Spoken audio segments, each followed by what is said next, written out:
So I was in Australia to do a training, Mhm. and then I flew to New Zealand. I'm in this hotel, and it just struck me that in order to train with me, to learn from me, it's a big expenditure of time and money. And I thought, I'm at the point where I want to give stuff away for free. Yeah, yeah. And so I literally, and as you can tell, my videos are all totally spontaneous. I mean, I have an idea of the topic, but then I just speak, spontaneously, and I What I love sometimes about them, I laugh. I mean, yeah, but it's that's what I love about them because YouTube has become so overproduced, and so just being able to have someone who's just talking freely, there's no edits, there's no cuts. right. Yeah, it really adds to that quality in the morning when I play them. It's like, oh, Patricia's there, just talking Yeah. about something. Yeah, freely. It's nice. Right. Yeah. Yeah, I think there would be so many people that would have been their introduction to ISTDP would be your videos. So I'm so glad you made that decision in that hotel room. Yeah. And the intention was, to speak to practitioners to help them get better at what they do. But then I'm starting to get a lot of comments from ordinary people and people who are in therapy and who are not having this experience Yeah. and are having some really bad experiences. And it's tricky, because I say, I'm not in a position, I don't know what's really going on. I'll just encourage you to speak up and speak directly. That's all I can do there. Yes, I agree. I'm reading sometimes on different online forums where people are going there to talk about their therapy experiences in general, outside of ISTDP, just therapy in general. Um, and you read some of what they describe about what's happening in their therapy. And you're right, you have to take it with a grain of salt because I read it first as though everything they're saying is accurate. And I'm thinking, this is awful. How could this be? But then I remember that they may, the way that they are relaying that experience may also be through their own lens of distortion, if we call it that. I mean, we all have that. Sure, sure. So it's Right. a bit of both.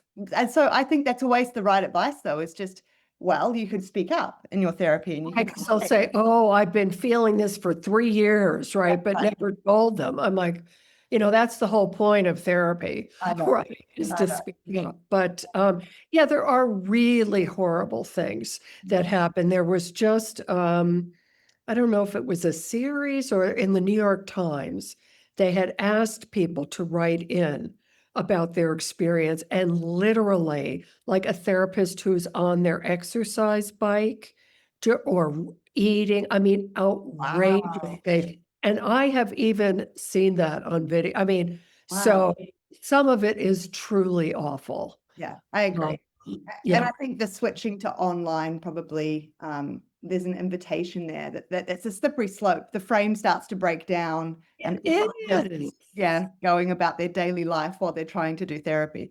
Mm. Right. I remember when this first happened, right during COVID, someone was doing research. I forget who it was, but I got a thing to fill out. You're doing virtual now. How is it the same? How is it different? And the one question that is stuck in my mind, because I think it's one that I notice in myself, even though I maintain the frame, the time, all of that, there's something a bit more casual. Yes.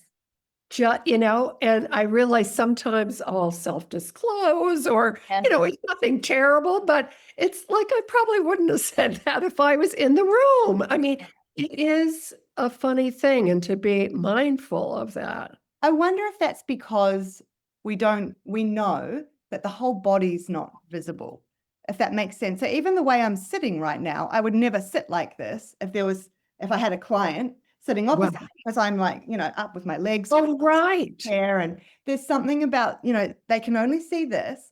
And so there's a bit more freedom around us, and then we can move differently. And I think that adds to it. There is a way that we hold Right. ourselves when someone is directly in front of us in that chair. That, Yeah. I mean, the other things that come to my mind are I'm at home, yeah, right?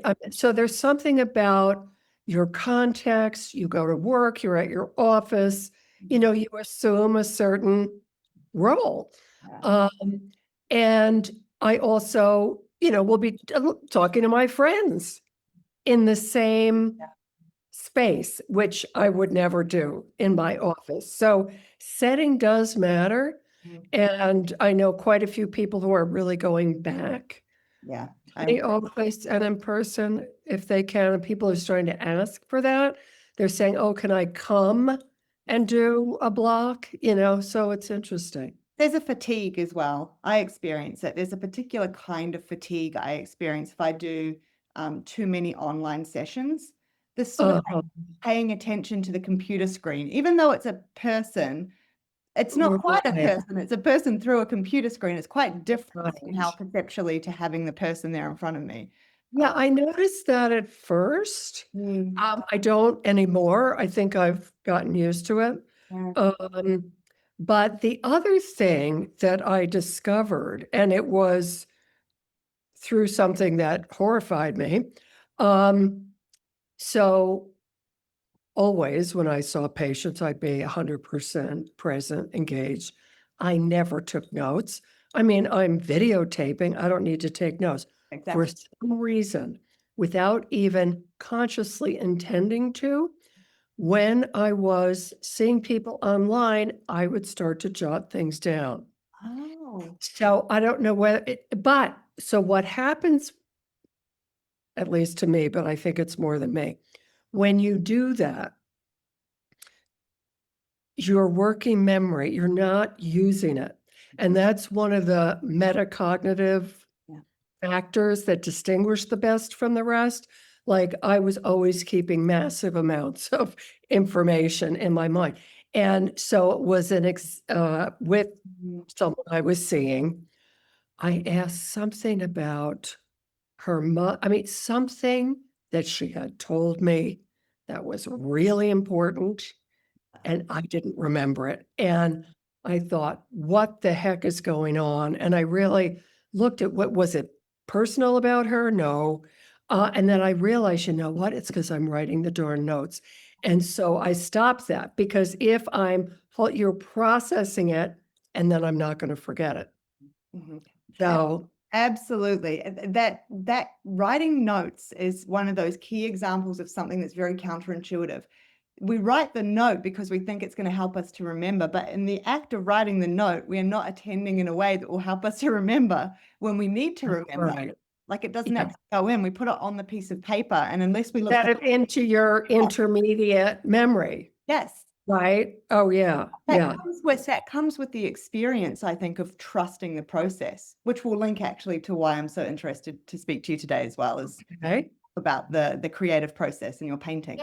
Yeah. But you have to build up enough experience, I think, which is scary for people, of letting go of things like writing notes and just being present and the messiness of it, to build up that sort of experiential repertoire that if I pay attention in a certain way, I can just trust that that I will take things in a way that I'll Mhm. retain them, and parts of them will come up when necessary, when it's most relevant. These are trusting one's, I guess it's working memory, trusting one's own memory, trusting that we don't have to force it or compel it or work it in a particular way. There's a letting go and getting out of our own way, I think, to let the information come in.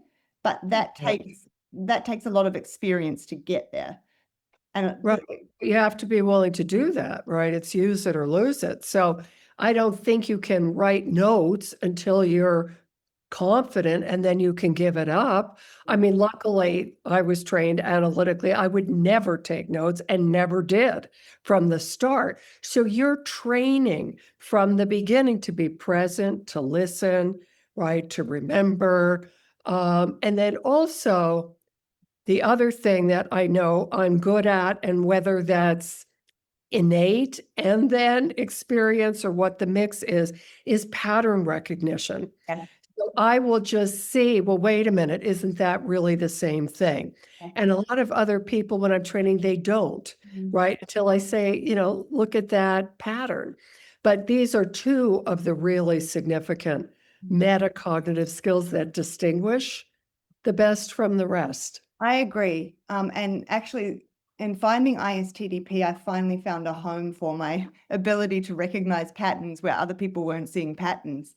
Almost sometimes, though, it's to the degree that it can be distracting. I can get I'm seeing all these patterns and I'm thinking it's probably not useful to point them out to this person right now, right? Right.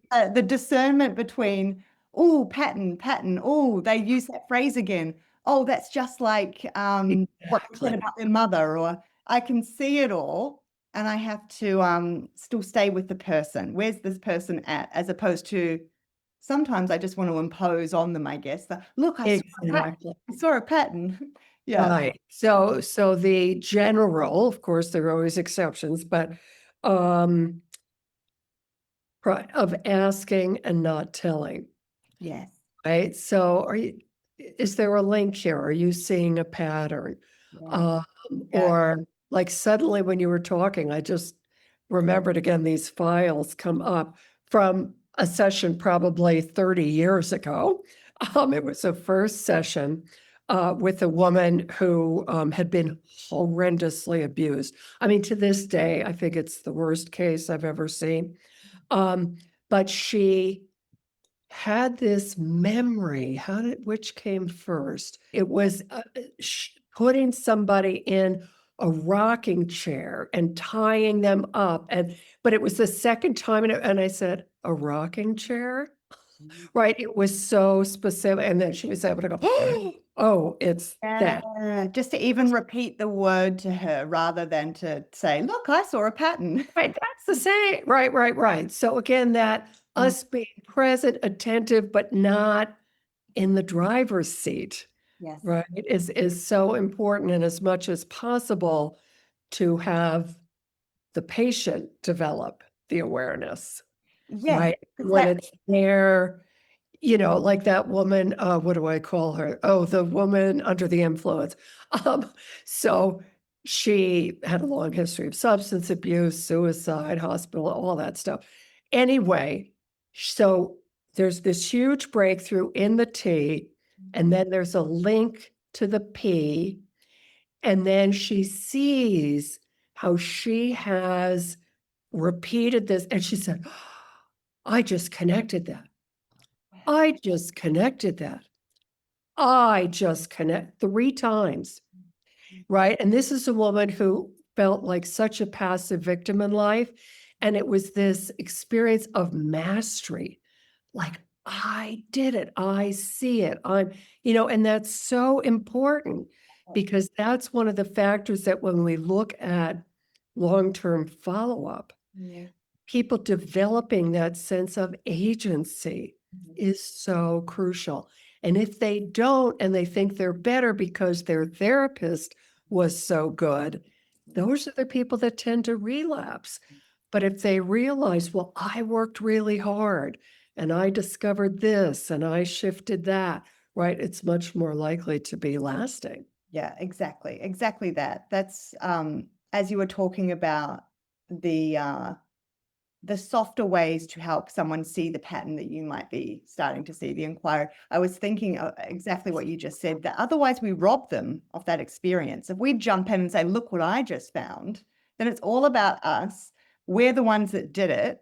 And Right. we rob them of that because part of, like you say, I think part of what we're doing is we're trying to help someone get in touch with that felt experience of what it's like to have that insight, clarity for a moment that comes from themselves. Hey, And we yeah. can help clear the path to do that, Mhm. but they have to feel that it comes from within them. I agree. I think that's the power of it. Um, okay. I wanted to, yeah, I wanted to speak to you mostly today because of this painting adventure well, I don't know how long you've been on it for, to be honest, but I would love to find out. And if you'd be happy to share. And Well, also, my understanding, Patricia, and I might have this wrong, so please correct me if I do. My understanding is that closer to the start of the year, you announced your retirement from yes, TDP. right. You went away to paint. You've been in France painting, I believe, pretty intensively. Yep. And then while you were there, you came to the realization that actually I do want to keep doing therapy. Yeah, and then you announced that as well. I think there's two pieces to that. There's your own realization, and then the telling people very honestly, oh, actually, no, I do want to keep doing that. Right, right. And again, how do we make decisions? Yeah, How that's do we right. make, right? Because I think there were a number of reasons why at the beginning of this year, I was thinking, okay, maybe it's time to, it's been 45 years and, all these other people, even people younger than me, are all retiring and they're saying, why are you still working? So anyway, and maybe I was tired and I don't know what all. And so I thought, and my financial advisor was telling me I had plenty of money. So all this stuff, right? So plus, okay, to backtrack on the art. So I think I am an artist Yeah. in my essence, right? So from the earliest time, one of my favorite pictures is of me at about 4 years old. I was using an old shirt of my father's as a smock. I'm at the easel and I'm just beaming. And that's the way I still feel. So I always liked to do art. My father was an architect and he always wanted an artist in the family, believe it or not. And he kind of appointed me, right? So there was a certain, not a pushing, but an urging. And so I actually, even though I never felt that that was my calling, I never felt like I'm going to be a professional artist. And so I go off to university, but in no time, I mean, in my first year, I shifted to psychology. I mean, I knew that's really what I was meant to do. What did And you so start? as You start doing? yeah, at university, you're just taking Oh, courses. that's right. Got it. Got And it. then also at the university that I attended, within the large university, they had a small, what they called an honors college, which was based on the Oxford model. So you got to take these small seminars, you got to do research as an undergraduate. So I applied to that. I got in, I had wonderful mentoring, and I just knew instinctively this is what I meant to do. Now, I still took art, I still took dance, went to I did all kinds of things. But I think once I got into graduate school, the PhD in clinical psych, the Boulder model is extraordinarily intensive. And the average person takes 8 years to complete it. And I was just bound and determined I was going to plow through in 4 years. So Wow. I did nothing but, right, morning, noon, and night. So even though I've always been interested in art, I'll go to gallery, but I really stopped making art for decades. And it wasn't until it was after my second book was finished, my kids were off to university, and I thought, so Mondays had been my writing day, and I thought, I am not filling that up with patients. I'm going to keep it a creative day. So I just took a little watercolor course. I mean, I just started playing around. Um, but it really wasn't until COVID. So in those intervening years, let's say there were 5 years, I might take a course or go to a workshop and I'd make art, but I never really made it my own. I wasn't doing it at home, right? I needed the teacher to spark things. And I actually found this remarkable course online. I'll give it a plug. Nicholas Wilton, Art to Life, Art, the number 2 Life. It's called the Creative Visionary Program. And it's an intensive 3-month thing. And it was expensive too. And I thought this was like January of 2020. And I'm like, I don't have time to do this. And it started in March, and I was going to be in Norway. So I thought, I can't do this, but it kept niggling at me. And so I called them And I said, I'm not even going to be here for the start of it. Should I? And I said, it doesn't matter because everything is taped and you have access to everything for a year. So again, having no idea when I'd have time, I just signed up. I go to Norway. While I'm in Norway, there's a virus around. Oh, we're closing the country. You have to go home. And at that time in the US, if you had just been in Europe, you had to be quarantined for 2 weeks. Well, guess what? I had Nicholas Wilton, and Perfect timing. Yeah. it was like an MFA. I mean, he taught all of just like we have our underlying theory and structure. I didn't have that before. So sometimes painting would work, sometimes it wouldn't, but I wouldn't really know why. Now I knew why, right? I knew it was the values were off or color or whatever. So I just took off and then I just couldn't stop painting. And it was a lifesaver for me during those days of which were long in the US. And I never had any thought about selling or anything. I thought it's just for my self-expression. And then my kids decide to move to Colorado. So I decide, okay, I'll go too. So when I was selling my house, I had a studio in the house. And the realtor called, she said, they're all asking if they can buy your paintings. They came here for the house. They wanted the house too. But and I sold like 21 paintings in one weekend. And I thought, wow, I guess they speak to people. And because I was making so many, I'm like, good, go, you can have them. Yeah. And then, that's just started to happen. So here again, without me trying, I'm in 3 galleries and I had my first solo show in November. And then as a lark, about a year ago, I heard about this residency in France. And I've known about artist residencies, and there are many famous ones like Yaddo. And, I thought I'm never going to get in, but what the heck? So I applied and forgot about it. And then got this letter, congratulations, you've been awarded. It's a grant. I mean, they put you up, they give you meals. I mean, it's just amazing. The location, Patricia, was stunning that you showed.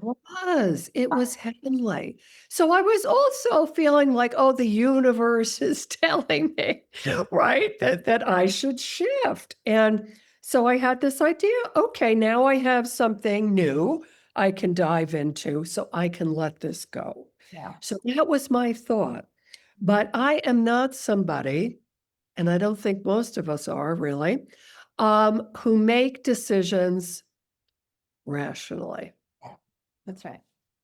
And so even though I thought that's what I wanted, just like I'll tell young women, like you get pregnant, you think I'm going to quit and stay home, or you think I'm going to go right back. You don't know I have no idea. You have no idea. until you have the experience, right? So it was really only having this experience of nothing to do but paint day after day after day after day. And after 2 weeks, I'm like, hit the wall. And I'm like, oh no. And it's not enough for me. I mean, I love it, but and even when somebody connects with a painting and wants to buy it, it's distant in a way. It's not, that direct connection with somebody. And so when I came back, so I was still like, I didn't really know what was happening when I was there. And it wasn't clear to me. But then I come home and right away I was going to see people because I'd been gone for a month. And 2 of the people that I saw the day I came back were people who have been to countless therapists, all kinds of medication, ketamine. One has had ECT. I mean, you name it, They've had it and nothing has helped. And now they are just taking off. And I thought, why would I give this up? I mean, it's so meaningful and it's flexible enough. Like, unlike, I'm sure about my decision not to do training groups anymore. I'm not going to lock myself into 3-year groups. No, that's done.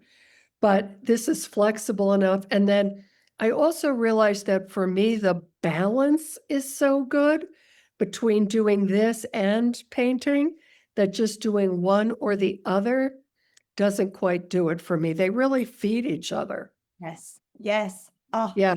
there's so much richness in what you just said. Where will I start? Well, I had wondered about, because there's obviously an openness that a person has to have to even allow yourself to see those signals, to when you were there, to take those signals seriously, to Right. consider them in a particular way, and then to have the courage to just for yourself say, actually, I've changed my mind. Yes. Now I know more about, right? I thought I knew. Now I've had this experience. I'll take that into consideration. And then the extra courage is obviously that second step is also and just saying that, quite honestly, there was Of no course. papering around it of, like, it was just, that's what I loved. It was refreshing. It was just, oh, actually, I've changed my mind. I realized that it's not enough for me. And it seemed to come with such ease, the delivery of that message outwardly. And Yeah. that gives other people permission Yes. just something about that I really responded to. I thought it was, Ah. you didn't owe that to anyone, but the way that you did it was refreshing and enlivening in that respect, and inspirational. That's the word I'm looking for. Well, right. I mean, to be able, so this is something I think I'm only recognizing pretty recently and have been getting a lot of feedback around, and especially from women, young women, that they're saying, you are such a role model to us. And could you talk about like how you decided when you had children how to do things? Because people assume that because I've reached a certain level, of There you go. whatever you want to call it, Expertise. expertise, Yeah, acclaim, status. whatever, right? That I must have always been driven, and not at all. I mean, first of all, I never dreamed any of this would happen, and second of all, like, my children were number one. I worked 2 mornings a week. I worked 8 hours a week, 2 mornings when my kids were little. You know, and so this idea that you can't do that and you're gonna pay, Yeah. uh, professionally, it's just not so. And so this also is modeling, it's all about self-correction. It's not about always being right, figuring out ahead of time. You can say, okay, I think this is what I want to do. You start on that road. And again, if, like you say, you're paying attention to how is this feeling? Is this a good fit? Do I want to continue that way? Or, you know what? Am I going to turn this way or even make a U turn? Or, that it's so important to be able to do that course correction and not lock yourself in. But these are all the same qualities, I think, that make a good artist. Like, to me, this is almost one and the same. And I think especially psychoanalytic therapy, it is art. There is Yes. an artistic process, and there's an extra component to that as well. But all these qualities I hear you describe, that they go hand in hand with what would make, I imagine, you a good artist, as well as a good therapist, as well as just someone who's able to make decisions in their life in a particular way that is not about some fixed end point.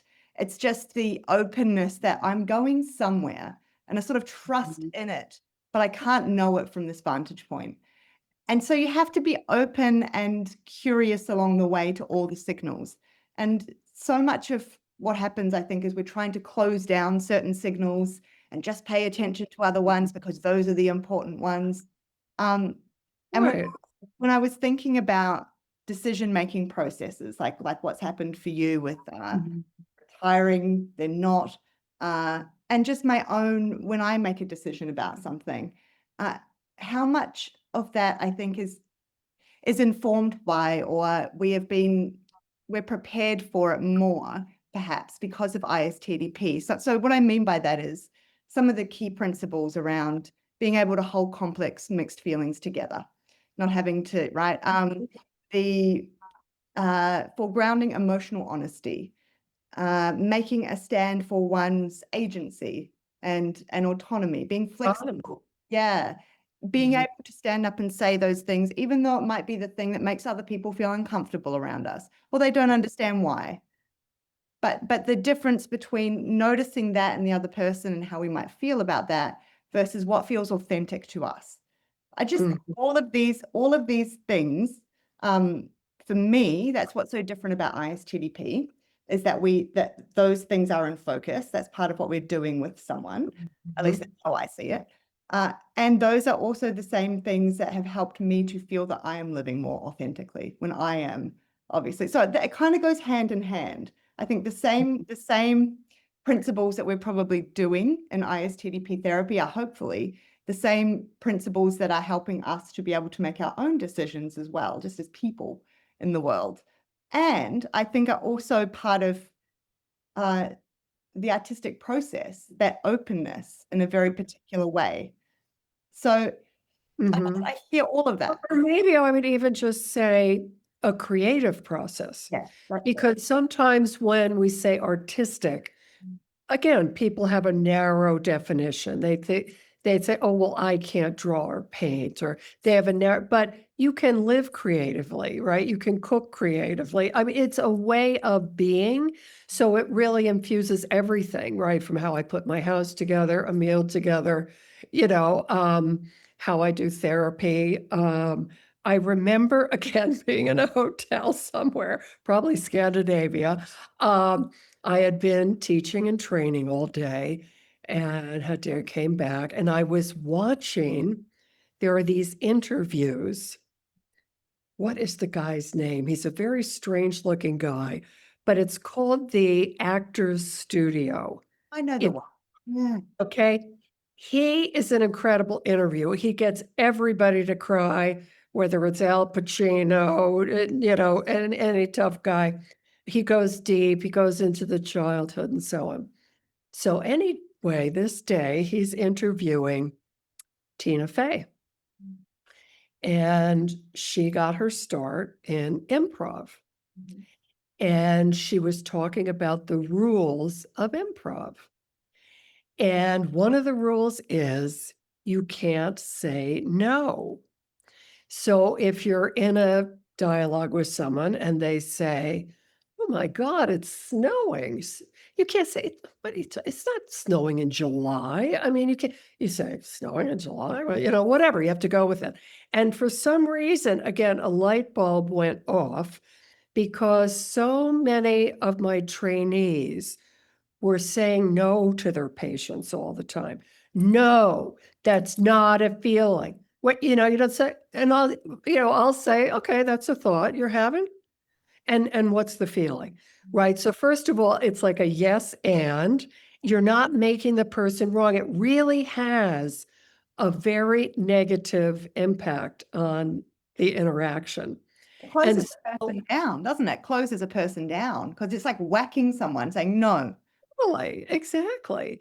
And so it's just another example too of how Mm.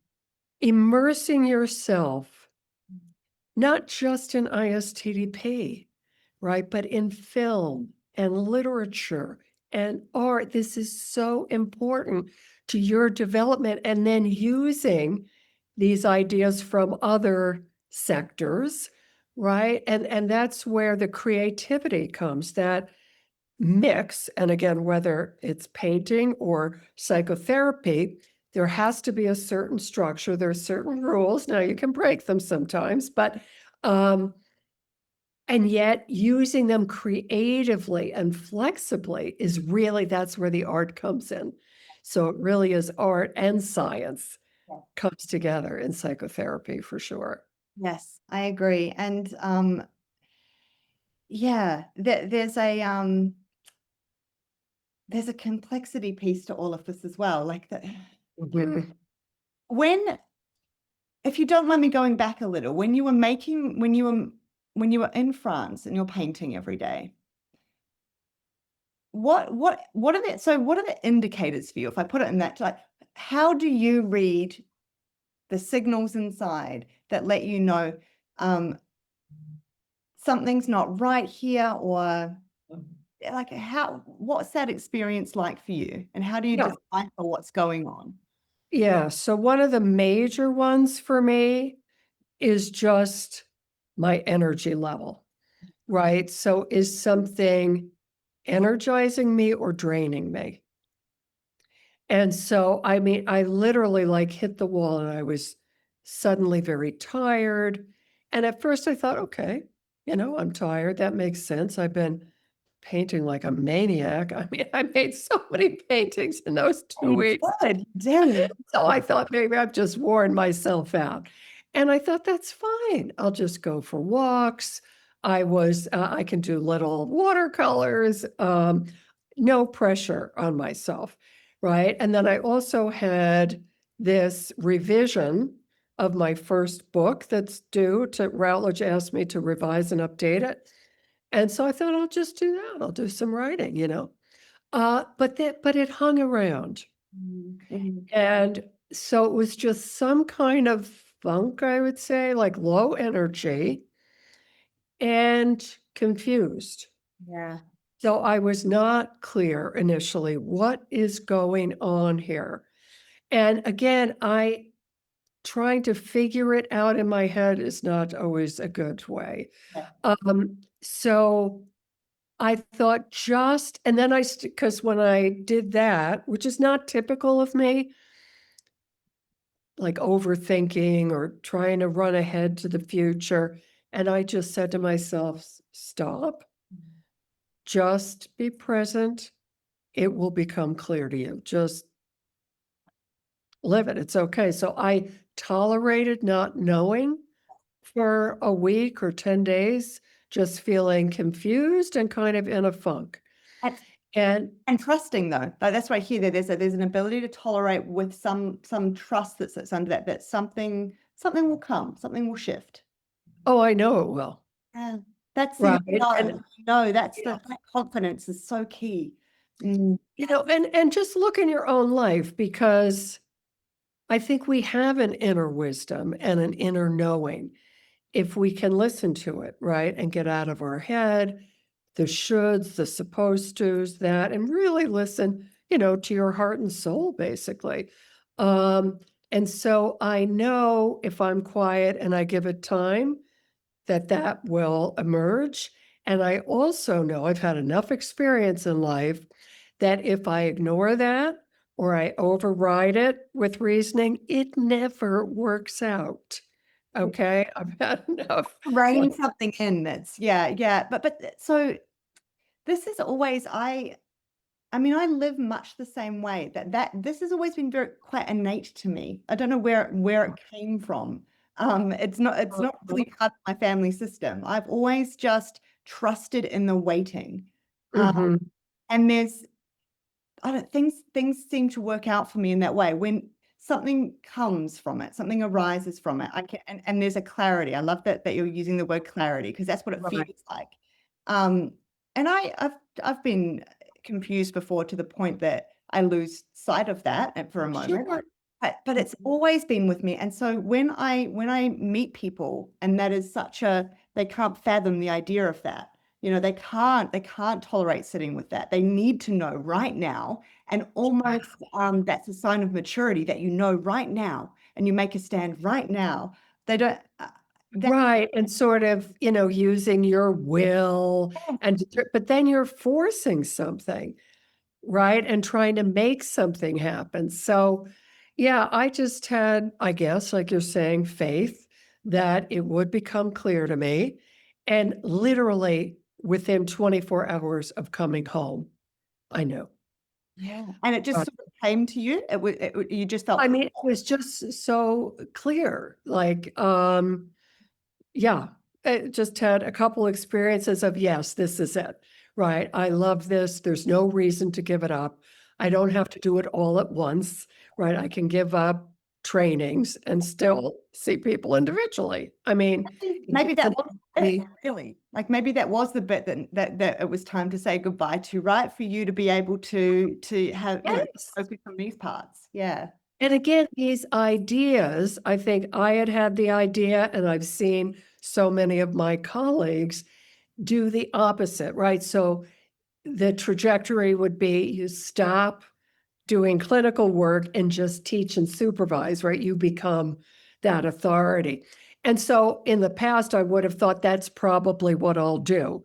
But in fact, that's not what's bringing me alive and what brings me this deep sense of personal satisfaction, right? And impact like the individual work does. So Yeah, that's what I'm it's the going for. courage. Yeah, it's the courage that it takes to be able to walk your own path. Exactly like you say, even though in the context of how everyone else around you might be doing it, it might look like the weird option. But this is Yeah. what feels right. But And people respond to it, I find. You can almost sense, well, I can, when someone is doing that. They're walking their own path as opposed to, I'm purposely going to choose the weird thing as a reaction to you, right. opposed to it's an Or just do what's expected of me, or do what's expected. right? Exactly. And so, I mean, I think I'm lucky in the sense that in the family that I grew up in, autonomy was highly prized. Being your own person, not being, and I can remember so clearly times when my mother would say, I'd say, but everybody's, she said, you're not everybody. I don't care what other people are doing. Yeah, and even though I resisted at the time and I thought I would die if I couldn't go to that party in seventh grade, but I remember her also saying, I have no need to push you. I know you're going to be, I mean, so they were actually positive comments. But I think, again, I grew up that way Mm. also, Yeah. that you have to, and my father also, who was a very successful man, um, and of course wanted us all, was without question that everyone would go to university. But other than that, they had no need for us to do anything in particular. That what we were, I remember my father saying, you know, if you love being on the open road, you want to be a truck driver, go for it. I mean, it's you have one life. You're going to spend most of your time working. Make sure you do something you love. And 5 out of 5 of us, we all do different things. We're all successful, happy. So they did something right there. Yeah, actually, you're right. That makes me reflect slightly differently on what I said about the family system that I came from, because actually, that quite similar. What you're describing is quite similar to what I experienced. And there's also something about, I was just thinking, there's something about my father was a very Greek man in a Oh, very small town, New Zealand, like, 50,000 people, the only Greek. And it was very much, but very proud of it. And so very much his own, like, I think I saw a model there of just oh our man. own person. And, people around didn't really necessarily understand. But there's something about that as well, like that confidence to just be who you are, as opposed to, yeah, feeling agitated by the people around you to become something different. And it's, yeah, it's curious to me when, I guess, when people show up and they really lack that, and that is the thing that we Yes. so much of the therapy to find for them. Uh, yeah. Yeah. And, I have a couple people right now who have that so strongly, Mm. that they were so clearly told who they had to be, what they had to do. It was tons of pressure and it was very specific. Like, this is what's expected of you. And it's really hard for them. And in a way, I almost can't understand, like on a deeper, visceral, like, what's the problem? Just, but that pressure and that conditioning, and when you have that from such an early time, again, you never develop, you're not listening to your inner voice because you're told, we don't care about that. We're not even asking you. You're supposed to be a doctor. You have to go to an Ivy League school. You have to be an athlete. You have to, whether you feel like it or not, so that's really tough. Yes. Those people both to kind of quiet that voice, but also to find, they never developed No. that connection and maybe can't even hear it in the beginning, Yeah, even know that it's a thing that's there, never see it modeled around them, never, yeah. I was going to ask you about the process of painting for you. Yes. Is it more your sense, it might be both, but is it more your sense that when you are painting, that it's like you're allowing something to work through you, like you're like more like an open channel where something comes through you, or it's very much a you of some, like you are wielding it, you are controlling, or it's like a mixture of both. Do you see what I'm asking? Yeah. And I'm also thinking about the parallel, right? In the work we do, because sometimes I do feel like I'm channeling, like I have no idea how I know this about, but I do, right? And I'll say, I don't know why, but I'm getting this image, and they'll say, oh my God, me too. Yes. Right? Yes, Is that and that's exactly what I was thinking about. I'm thinking about the therapy experience I have like that too. So I'm wondering with the painting. Yeah. Yeah. So I never have any idea what I'm going to do before I do it. Yeah. Um, So it's something I really love, is that it's a process of discovery and also like a relationship. It's call and response. I'll just spontaneously make marks and then I respond to those marks. I'll choose a color having no idea why today, right? I want to use blue, which I hardly ever use. And I'll only realize in retrospect. Again, I'll discover it on the canvas. It's a lot of my unconscious showing up there, and it's both my inner and outer landscape. I'm very sensitive to the landscape. So even though, again, I'll have no conscious thought, oh, I'm in Santa Fe, so I have to use, brown and gold, but that's what shows up. So it's fascinating. So I always start intuitively. And then eventually, and sometimes a whole painting will kind of come together like that. It's sort of magical. It can come together quickly.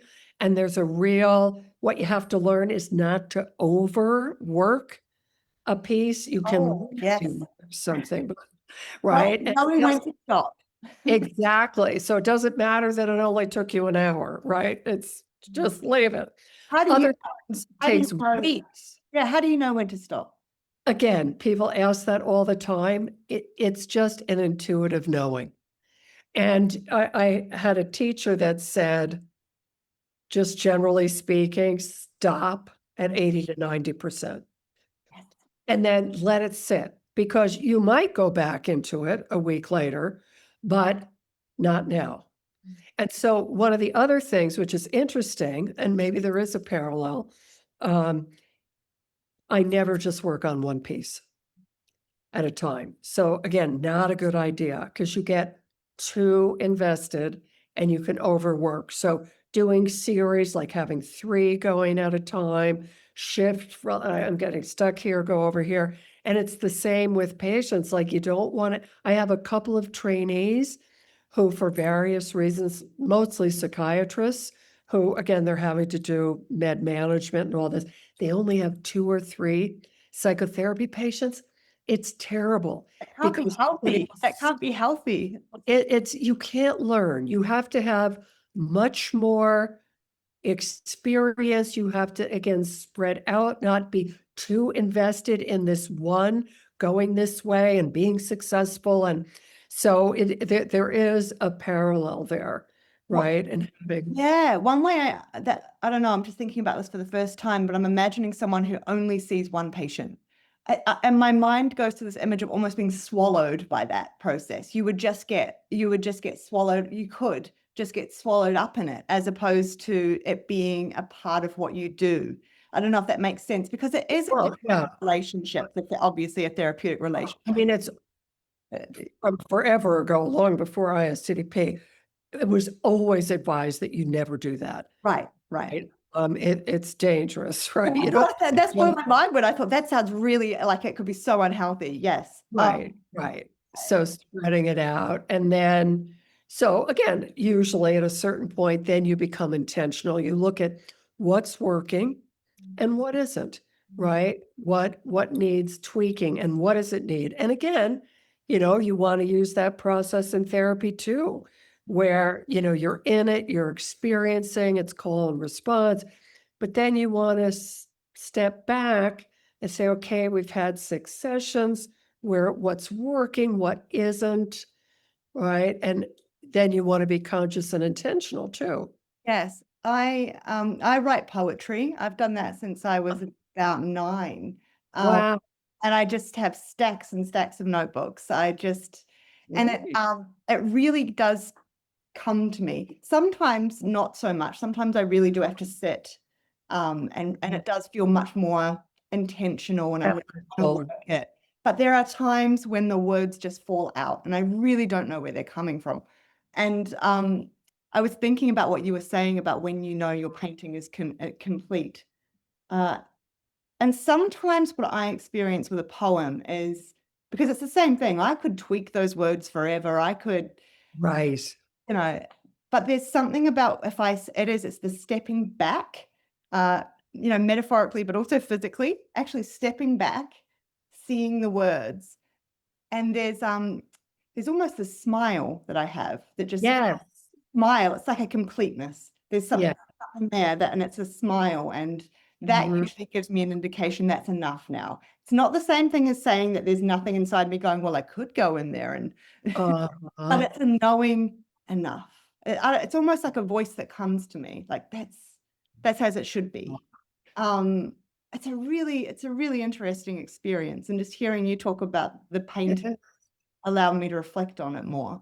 But I see it as a similar, obviously with a person in a therapy room, it's different because there is someone else to actually be able to speak more clearly back about where they're at and their goals. But there is something about being a therapist that goes hand in hand with being able to step into that artist or that creative kind of mode. Yes. You do need the structure around it. You need the theory, skill development. I think the CTA as well as sort of that is part of that process of giving it some confines and contours and some clarity from the start. And then the UTA, but it's with the expectation that the UTA will emerge, and there will, or at least from my point of view, there will be something that happens here that we are yet to know. And then, Right. yeah. Right. So being open, curious, and again, discovering, right? Not thinking you're going to know ahead of time, right? What this painting should look like or what the therapy is going to look like, right? You're in the process and then allowing it to evolve and go where it needs to, right? So it's an interesting mix of. And I love that you spoke about color, because part of what I respond so much to your paintings about is color, the colors that you use. And I leave you comments telling you that. There's something about color that is very alive for me. I've never spent long enough thinking about it or even going into color theory enough to understand what it is, but it seems to be, from a sensory point of view, color is very, very important to me. And it just, Yes. a day in a given moment, one particular color will just feel like it jumps out from everything else. And it's incredible how that happens. Right. And Yeah. think about it, I mean, different colors evoke different feelings. Some are soothing and others are, enlivening. And I find in my paint, again, I didn't sort of realize this till a couple of gallerists told me that they said, you are a colorist. You Yeah. just have, and I've never like thought about color theory. I don't take out the color wheel. I mean, it's quite instinctive to me. I do have a sense of color, Yeah. right? Whereas other people just don't. You know, they might be a good painter in other ways, right? But they don't understand. Like I'm thinking about another painter, and I know, and I'm looking at this painting, they were like, something's off. And so even though they were using yellow and blue and green, they were all cold colors. Yeah. I mean, it's like you need to warm up. You have the contrast of the warm, which again is just instinctive in me.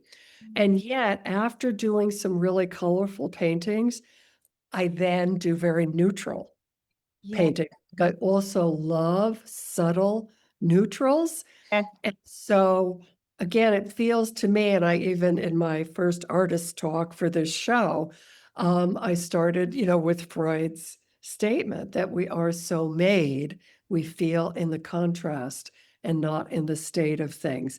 And all my it's about contrast, light and dark and bright and neutral and big and small and opaque and transparent and, realizing like all the layers. It's just like, we go through the layers and what's getting exposed and what's getting covered up.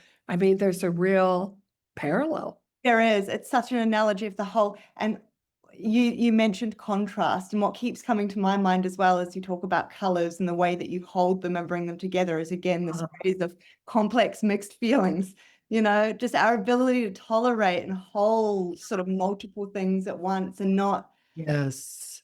It's such a skill. It's a, I don't like to use the word skill, but it is. It's a skill. Well, and it's a capacity, I would say, to tolerate complexity. And it's something that we have to actively do and really be on the lookout for this tendency to want to simplify and get really reductionistic and formulaic. It's a huge problem, right? Because a lot of people get anxious with uncertainty and complexity. And yet that's what we as a good therapist have to be able to tolerate. Yeah. So, And discerning, there's something about that point, discerning all of that we just described from something that is much more a going vague, sort of going, oh, because there's also the risk of, vague, I guess vague is the right term, sort of a going vague or going too big and wide. And now mm, almost there is no meaning to be made. Like it's, mhm, and so there is still there are two things going on at once. There is the opening up to the complexity, but there is also some need for a type of constraint. I think just because we are human and we are, yeah, there needs to be some maybe it's the frame. There needs to be some frame that gives mhm, contour and edges. Otherwise, we could just be wandering around in a big kind of soup of mhm. mess. That makes sense. Right. I mean, we need, yeah, a focus. What are we talking about here? Who, where, what, Yeah, yeah, when, that sort of thing. But again, the danger of prematurely coming to a conclusion, right? And then trying to make the data fit, yeah. right? Instead of being open. And also, just like with the change in your mind, changing course, right? That as you're gathering more data, you're saying, you know what? I think I have to revise my hypothesis given this new data, right? Most people will hold on to the hypothesis and discard the data to the contrary, right? So, And I think that's because people put some sort of value judgment on that if I was correct in my initial hypothesis, that says something about how, I don't know, how grand I am or how, that I could know up front and I was right. It becomes about being right as opposed to trying to sort of really be open to maybe the truth, right? The reality and finding that along the way, as opposed to thinking that we could know it right now. Um, right. yeah, while I have just a few minutes, Okay. if you have a few minutes still, Yeah, Patricia. sure. Uh, it's a big question, but I'm curious what comes to mind for you. what do you think about the future of ISTDP? Like where it is right now? What's needed? Because it still feels like it's, it's just very niche. I think Uh, it's getting bigger. I think it is getting a bigger audience. I don't know. mhm. Do you have thoughts about you've been around since its inception. Yeah. Huh. I have a bunch of thoughts. So one is that this will never be popular.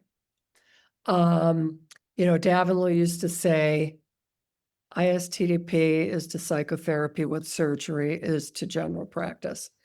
So it's a very specific, very intensive, highly skilled. So first of all the therapists out there, just like all the GPs, there's a small number who have the motivation, who are going to do the years and years of extra training, who really want to cut in, get to the core, So, and so too, not every patient needs surgery.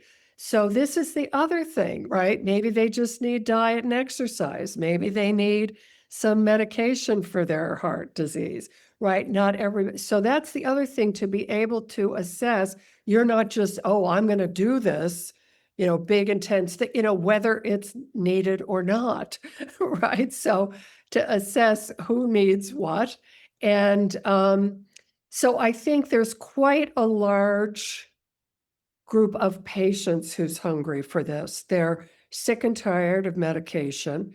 They are fed up with CBT and know that just trying to change their thinking isn't getting to the bottom of things. So I think there really is a hunger for that, but there aren't as many, trained professionals as we need to be able to do this. And it really is a complex and difficult method that requires many, many skills and capacities, very deep domain specific knowledge, which many therapists today do not have. They have very poor education. And so without that foundation, right, it's going to be difficult just to learn a technique. Um, and again, developing these metacognitive skills as well as specific. So you have to be really dedicated and be willing to spend a lot of time and energy to develop that. And a lot of therapists don't have that. So, and the other thing in the past, very often people have said to me over the years, you should write a book for the general public. And I've always, poo-pooed the idea. But very recently, I've started to think, you know what? Maybe I should, because at least in this country, there are two predominant misconceptions about both the cause and the remediation of emotional suffering and psychiatric symptoms. One is pushed by the pharmaceutical companies. You're anxious and depressed because your neurochemicals are out of whack. There's not a shred of scientific evidence to support that contention, but that's what people are being told every day on television. And therefore, the solution is to be on medication forever, right? It's a very damaging and erroneous message.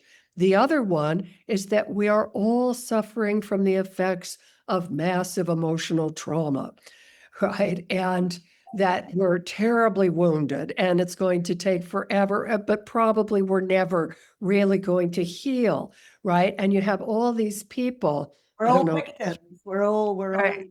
And this is very common. I see this a lot in young women coming in. I see this new kind of faux empowerment. Like, look at me, the world is forcing me into being this mess. And like Yes, somehow that's empowering and they're raging Yeah. against it. And right. yeah. And again, I'm just trying to heal because I'm so damaged. And this is a very destructive narrative. And people can heal. And it's not to say that trauma doesn't happen, but how you deal with your feelings about it and what you make it mean is either going to lead to a lifetime of misery or healing, right? So that's what we can do something about. So I hope that in perhaps telling these stories, it will spark that in people. It'll give them another option. So, and then the other thing just about like our community. Just quickly, Patricia, Yeah. that right there that you were just talking about sounds like a brilliant book that you just described. Yes. Sort of the antidote to that, something Yeah. that helps young women see that maybe the trap they're falling into. Right. And, you know, here's the antidote. Right. Right. And also, I mean, to actually see people who've been horrendously abused. I mean, raped by their father from the age of 8, beaten up by their mother, you know, heal and transform and become these incredible people. They're not sitting around doing the raging and the I just need to heal and From the victim position, right? They're owning, yes, I was victimized. That happened, but I'm not going to create an identity as a victim. I'm going to deal with my feelings about this, right? And then I'm going to be a survivor. I'm going to thrive. Live my life. That's it. Like, you know, that is Right. the ultimate, like to live your life, right? And not be defined or to define yourself by what happened to you 15 years ago, you know? So, and the other thing, which is just an absolute dream, is I would love to do a series because all the therapists on TV are a bunch of wackadoodles. Agreed. They are violating boundaries, having sex with their patients. I mean, it's such a waste because film is such a potent medium that I thought if you could really have a good series based on real cases and people could see what good therapy is like. And the fact is, we're all more alike than different. There are only, 5 or 6 conflicts that we deal with. So they're going to resonate with some of these people and have their own. So that's a total dream. I love that. I hope that happens. I'm actually talking to a filmmaker about, we'll see. I think it's a long shot, but it's so needed. It's so needed. Yeah, I know. Within ISTDP, I think, again, there are different factions. I think there are some sectors that have gotten, again, reductionistic and formulaic. I really have a problem with people writing in and saying, oh, this is my patient, what do I do? Like, there's no way to know from a paragraph. It's, it gives a false sense of, but on the other hand, when I look at, there was just a Nordic conference, and I think almost everybody there, with 1 or 2 exceptions, right, were people that I have trained: Jonathan Entis, Jan Anders, Deborah Pollack, Peter Lilligren. I mean, they're all taking off. And everybody said that there was such an atmosphere of mutual respect, of openness, of, not orthodoxy. That makes me very, very hopeful about the future. I agree. And so I'm really hopeful about where it's going. And people like Brandon Yards, he's brilliant, and the work he's doing is phenomenal. Deborah, what she's doing with, postpartum women, what people are doing with adolescents, what Ange Cooper is doing with expanding into spirituality. I mean, there are a lot of really good people. It's exciting. Michelle is incredible. Jonathan Entis. I mean, there are a lot of really good people. Yeah, it is exciting. It feels like there are lots of, like you say, lots of sort of new little pockets and avenues opening up in different ways. The next generation that's really coming into their own. Well, it's delightful to speak with you. I really enjoy it. So I'm hoping that your painting will be here so I could have it in the background. Next time. Well, it takes a while going all the way. It takes forever to get to Australia. We're used to it. Thank you so much for organizing. Oh, you're welcome.